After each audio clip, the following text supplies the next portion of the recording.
So hopefully I've given you enough footage or an idea, general idea of how, if you have a quilt where the backing has, well, I'm trying to use a nice word, failed, but like ripped, you can unpick it and redo it. So my plan is I'm gonna unpick the whole backing and try not to rip the backing fabric much because I might be able to reuse that. I'm very I'm a real fan of using what we have, looking after what we've got, buying secondhand. All the stuff's already in the world anyhow. I don't need to go to Spotlight to buy new everything.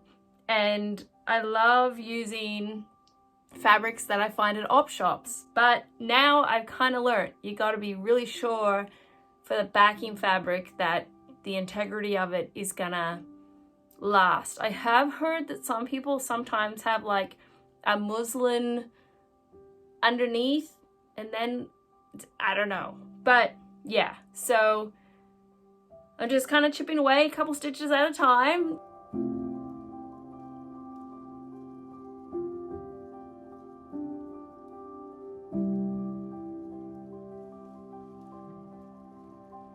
I love Bones. It's a great show. It's a great show.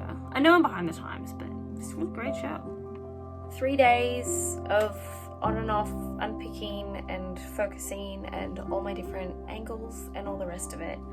I am down to my final little tiny connection.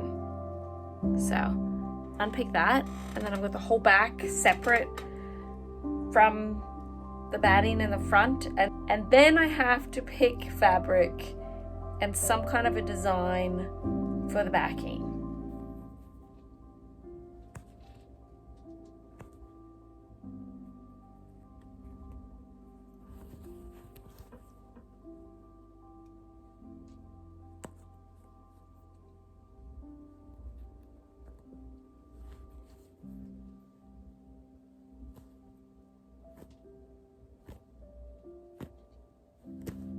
I'll show you why you need to be really careful when you choose to use vintage fabrics as a quilt backing.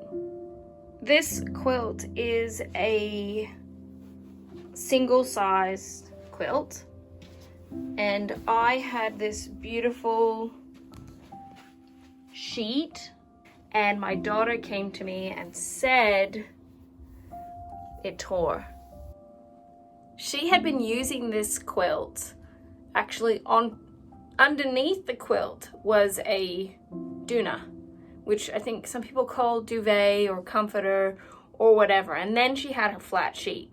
So it wasn't even a matter of her feet like rubbing back and forth on it and wearing it out. It was the fact that it's a vintage sheet and it got threadbare, and then eventually the threads gave way and then we had a rip.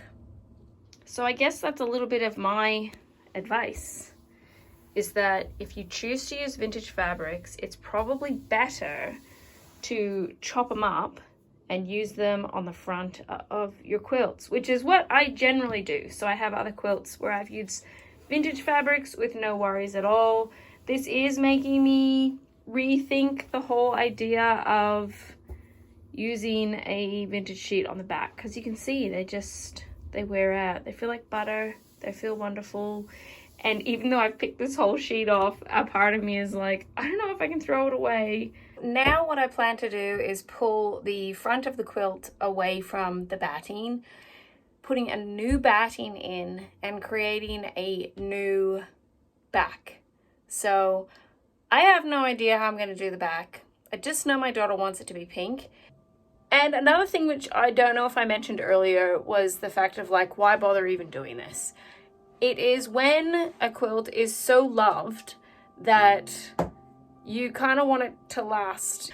I want them to have a quilt that lasts until they don't want it anymore, rather than it dies a miserable death and then, sorry, you gotta piff your quilt away. So quilts take a long time to make. I love making them. I enjoy the whole process from start to finish. I will share with you the next stage when I get to the next stage. And until then, happy sewing. Bye.